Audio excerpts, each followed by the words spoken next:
Hey, what's up, everybody? Welcome to my channel. My name is Paul, the Canadian Snowman, here once again, hopefully with another awesome video.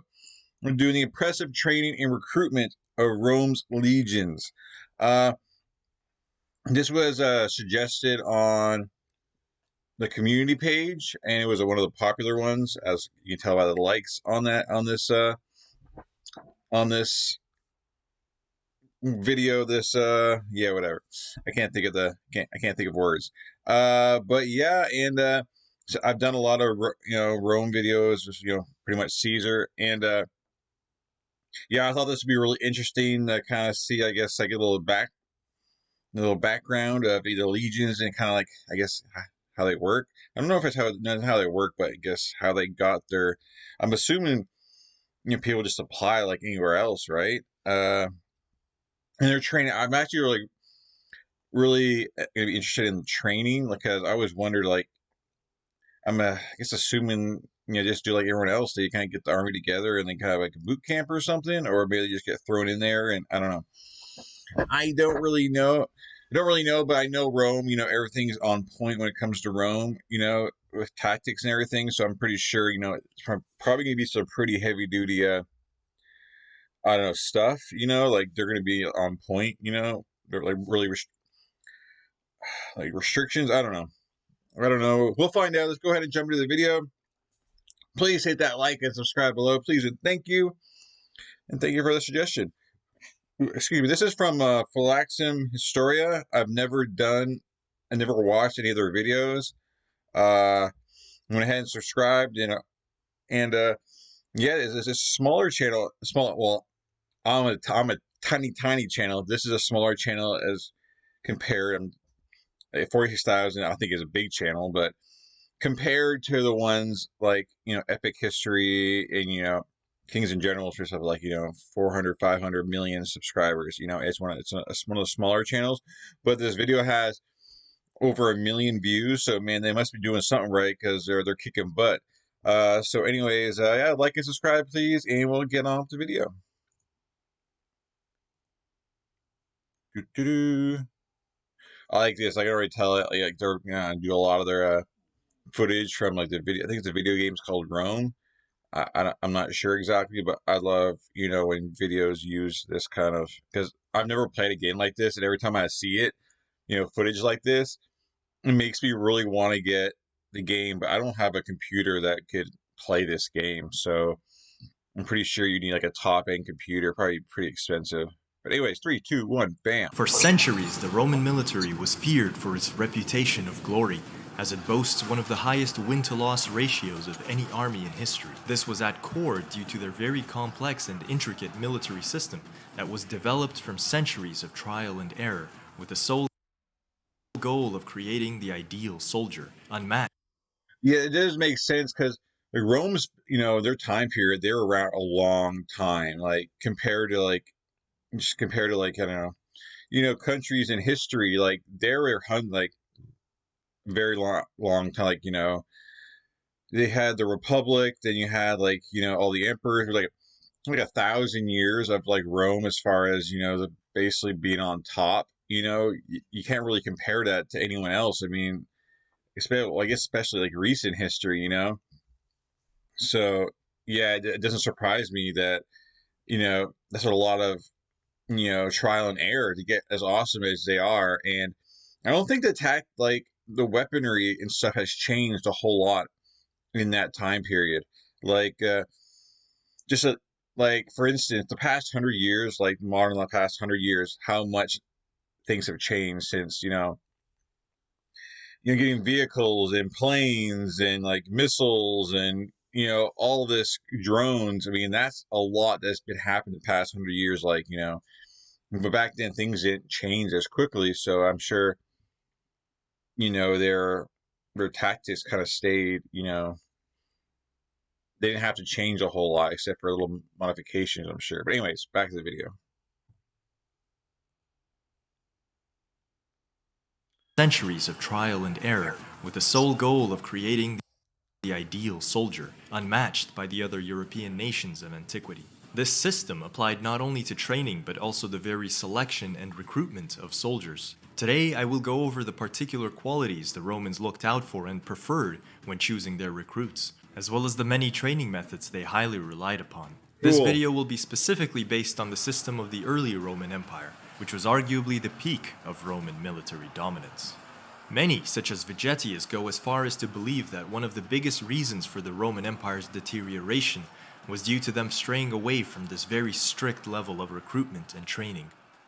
First of all, it is important to understand that the Romans strongly believed that some areas and even nations were better for recruiting than others. Even though every legionary recruit had to be a Roman citizen, they were aware of the effects that climate and culture had on people. Some nations had a more militaristic culture, while others were more concerned with trade. Some people grew up in cities, while others in the countryside. These were the first things that had to be considered when raising a legion. As a general rule, recruits from the countryside were preferred over those from the city because they were more accustomed to the struggles of life from an early age. They also surely knew how to use the many tools that would be used in the army, and their bodies were more used to hunger. These were the men that were preferred, and the Romans always tried to have most of their army recruited from the countryside. Men from the cities were also taken in, but they had to undergo a slightly different program. They were to be trained extra hard in order to be brought into shape. They were also taught to bear the weather, use various tools, and had to be stationed as far as possible from their city, so that they forget about its luxuries and comfort. After drawing up the recruits, a careful examination began. It's very interesting, and it just makes total sense, in today's age, and at least I think it is, that, no matter where you're from, you basically get the exact same training. It don't matter if you live in the city or the countryside or whatever. But it makes sense because, you're going to be more soft if you're used to the luxuries, and you don't want to go out there and have part of your army kind of fall away because they're not used to it, and, look bad upon them. So you want them to get used to conditions and all that stuff before you even get them into like regular training, I'm sure. So it definitely makes a lot of sense. So that's kind of cool that they point that out. They go for the ones more out of the city who are, more used to, I guess, starving, and you said they're more used to the tools, and they're more used to, like, labor. So yeah, definitely a great point. Luxuries and comfort. After drawing up the recruits, a careful examination began, with particular emphasis on certain desirable feats. The more obvious ones included a good physical shape and good eyesight, both indicators of a healthy body, good genetics, and a promising soldier. Wide shoulders and a small waist were particularly favored. A height of 5.7 Roman feet was a requirement for all infantry, with anything over that being highly favorable. A strict requirement for a height of 6 Roman feet was set to join the first cohort and cavalry of each legion. But sometimes a lack of height could be compensated with a particularly strong physique. Some of the less obvious feats involved, in the words of Vegetius, the characteristic Woohoo! I'd be able to make it on the yes. I'm 6'3". I can make it. I feel proud. I could be maybe part of the cavalry. strong physique. Some of the less obvious feats involved, in the words of Vegetius, the characteristic of lively eyes, which was an indicator that the man was of quick thinking and a quick mind. Good manners as well as a reputable family were indicators of the ability to obey orders and show respect. Interestingly, even sense of humor was taken into account, as having one would imply a positive attitude as well as a capable and healthy mind, both very useful in times of war to up. Yeah, you want your, right, lively eyes. Like you said, you want someone who's like there, present, good manners. Obviously, you follow orders. A reputable family. I guess so because they kind of know what to expect, I guess. And sense of humor, I definitely like. You could definitely bring up the morale of the fellow troops if you have someone there to kind of keep them going, I guess. So yeah, it's kind of.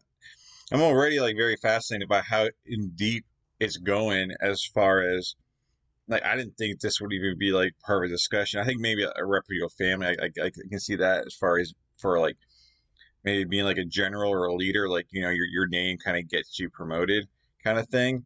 But for like sense of humor and lively eyes, never even thought that might be something. So wow. Uplift the general mood and morale of the army. Yeah. Literacy was another skill that was looked for. Any soldier that could read and write was given a position to keep records and accounts, sometimes even under the tribunes themselves. As I stated before, the Roman army started to deteriorate throughout the years, and by the time of the late Roman Empire, literate recruits were even immediately considered for the position of centurion, being in charge of 80 men simply due to the ability to read and write. But in the time of the early empire, this was unheard of. The chosen recruits now began their training. This was to be part of their 4-month trial. Those that wouldn't make it would be rejected, while those that passed it would swear a military vow and become legionaries. At no point during this period were recruits taken into battle if they have not completed this trial. The first skill all That's great because I just thought, you applied and you're automatically kind of part of the army, but you actually have to qualify, you know? So, wow, it's like, if you're not, I guess, meet some requirements, you don't pass their training, you just kind of like, maybe they put you into like labor, maybe? I don't know. But, wow, man, like, it was a big deal, I guess, you make it into the army. It wasn't just like, you know, because you think of armies, people are kind of, okay, we gotta go fight. Just, I guess just towns getting random people together to fight, you know.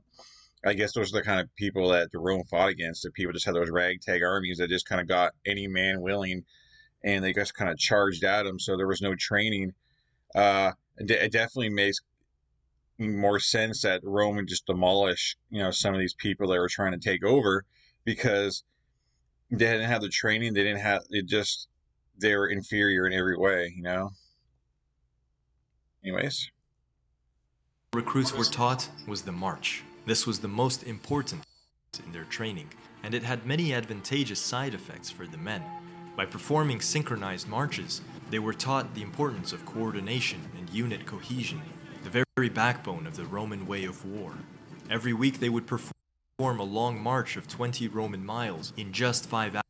I just want to go ahead and apologize because I don't know why my video is lagging. So I just want to go ahead and apologize ahead of time because I know I'm probably going to get comments that it's lagging. I don't guess my internet's being slow today. I'm sorry. And back to the video. War. Every week they would perform a long march of 20 Roman miles in just 5 hours, while carrying 60 pounds of equipment on them. They would Wow. typically march 10 miles away from the camp, then 10 miles back. Once a while, a forced march was ordered, and the men had to complete 24 Roman miles within the same 5 hours. From their first to last day in the army, the men were constantly taught to maintain straight ranks and a proper distance away from each other, especially when changing formations. They could be ordered to quickly double or triple the depth of the ranks, or form a wedge or a defensive orb formation, all the while maintaining the distance between each other and keeping the ranks straight. This was a lot harder than it might sound, and much practice was needed to perfect this. But no imperial unit would be considered battle-ready without these particular skills. As in today's military, maintaining ranks and marching were the most repeated of their drills. On a larger scale, proper marching also had its benefits, as it allowed the legion to navigate through tough terrain and quickly deploy for battle, all the while maintaining order in case of an unexpected engagement. It also made it harder for men to desert or get lost from their unit. The next skill that was enforced was rather interesting. All recruits, no matter if they were infantry, cavalry, or even servants, were taught to swim. This also had significant uses, the most obvious being the strengthening of countless muscles throughout the body, as well as a built-up immune system for cold weather and disease. The more interesting use for swimming was their techniques of dealing with floods or crossing rivers. I plan to dedicate an entire video solely on the many techniques the Romans used to accomplish this, as many of them That definitely makes sense too, because a lot of the Caesar videos I did, they were able to like construct bridges in like a matter of like a day. And obviously, if you're going to make a bridge, you got to get in the water, right? So, that definitely makes sense. And of course, you want you guys to be able to swim. I mean, what if they're on a ship or like, they have to retreat or something? You have to swim across a river. I mean, I think it's kind of common sense to kind of make sure your army is able to swim. But it's very cool how everything's put together right now. were beyond fascinating and truly deserve a video of their own. It is only now that the recruits will begin their real combat training. They will each use a wooden practice gladius and scutum to practice various drills, like quickly sprinting forward to deliver a blow, then quickly lowering back behind the shield, or practicing chains of attack. Despite the gladius's fairly capable ability to slash, the recruits were taught to stab with it instead.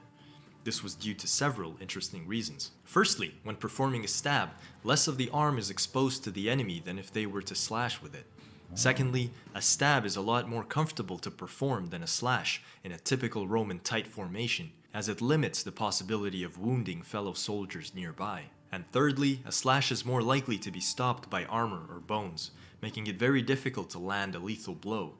With a stab, however, a cut no deeper than 2 inches is more than enough to prove lethal. Furthermore, you wouldn't need a lot of force to perform such a stab, so it saves a lot of energy in combat and is a big factor to why the legions were known to have unrivaled stamina in battle. An interesting fact is that the wooden gladius and scutum that the Romans used for practice would be twice the weight of their original counterparts. This was purposely done to increase muscle growth, as well as comfort, accuracy, and speed. It makes total sense. It's kind of like in baseball, how they put weights on their bats before they go to the plate. Because if you the heavy sore, once you get the light one, I mean, if film feels like almost like light as a feather, you can be able to. It feels a lot more easier to use. So that is like just it makes sense. So just cool stuff. When using the originals in real combat, Yeah. the recruits would train with these several times a day, either with a wooden pole, fellow recruits, or with professional gladiators who were specifically chosen to instruct the recruits. The recruits would train in open fields because Romans strongly believed that subjecting yourself to weather raises the immune system and prevents disease and sickness. And Yeah. so, even during the winter when it didn't snow, they forced their recruits and veterans to train outside. But during especially tough And just like back then, it's a sickness. It prevents them from being maybe getting sick because you're used to the conditions. I guess I didn't really think maybe they knew way back then. They kind of knew, or I guess knew a whole lot about that kind of thing. But it's kind of cool that they did. weather, large halls were constructed for shelter, and the training continued inside them. Every man had to learn to throw a javelin. The practice javelins were also significantly heavier than the originals, in order to increase both accuracy and the muscles in the shoulders and back. Furthermore, every recruit and legionary constantly practiced using the sling.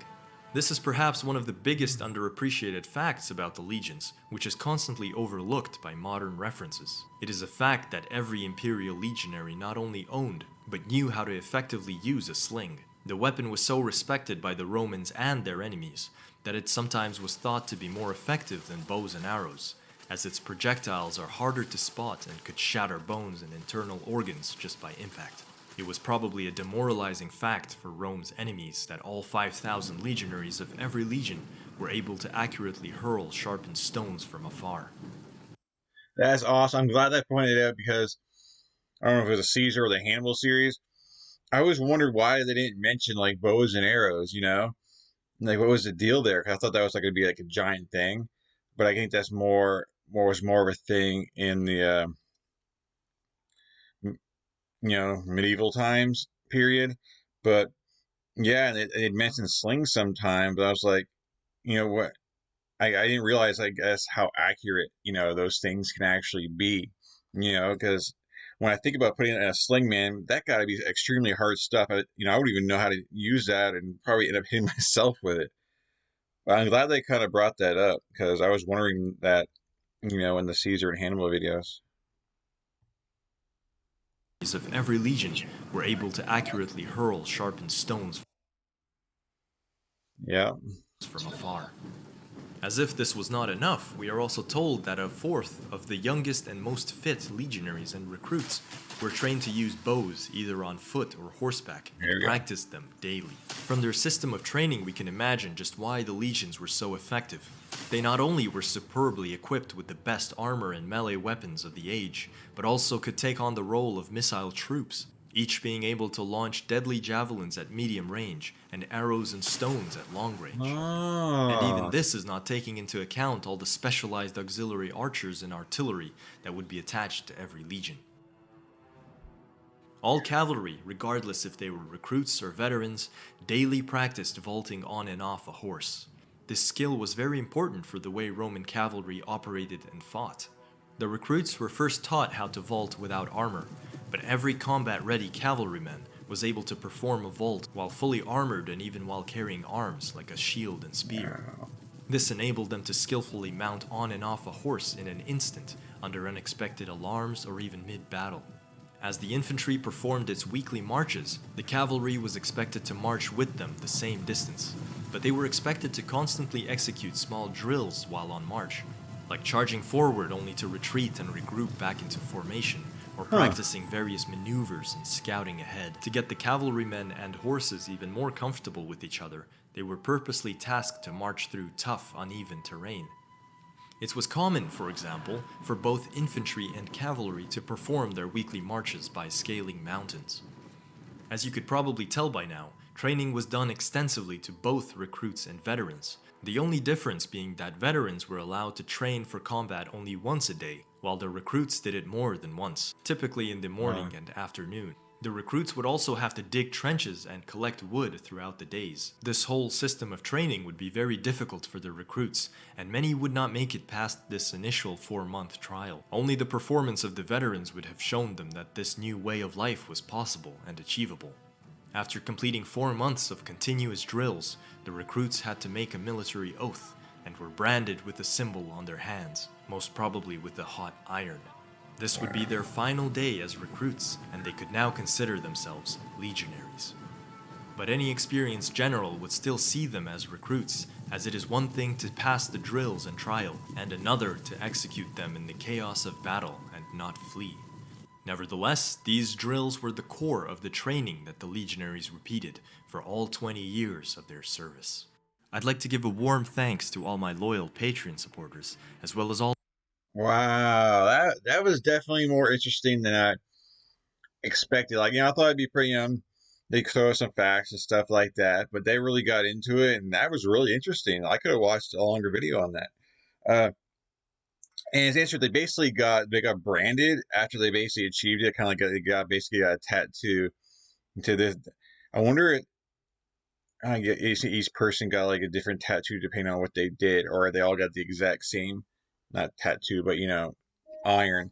So that I'm sure. I guess they all would have got the same thing because if you got promoted, you wouldn't be able to take that off. But yeah, definitely really interesting stuff, man. Like I didn't realize like how in depth. I knew the training was more than just you know picking up a sword and doing training a little bit and then going to war. I knew it was more than that, but I didn't really realize, I guess, how in depth it got. But then as the Roman Empire kind of got in its decline, I guess they didn't have the means to do that much training. I guess so they kind of just almost seemed to let almost anyone kind of join, as it declined, just to have men be a part of it. But anyways, definitely an awesome video. Definitely a great recommendation. I appreciate that. And yeah, please hit that like and subscribe button below, please, and thank you if you haven't yet. And definitely catch you guys in future videos. And yeah, I'll see you guys tomorrow. You guys have a great day, great evening, or whatnot. Peace. Bye.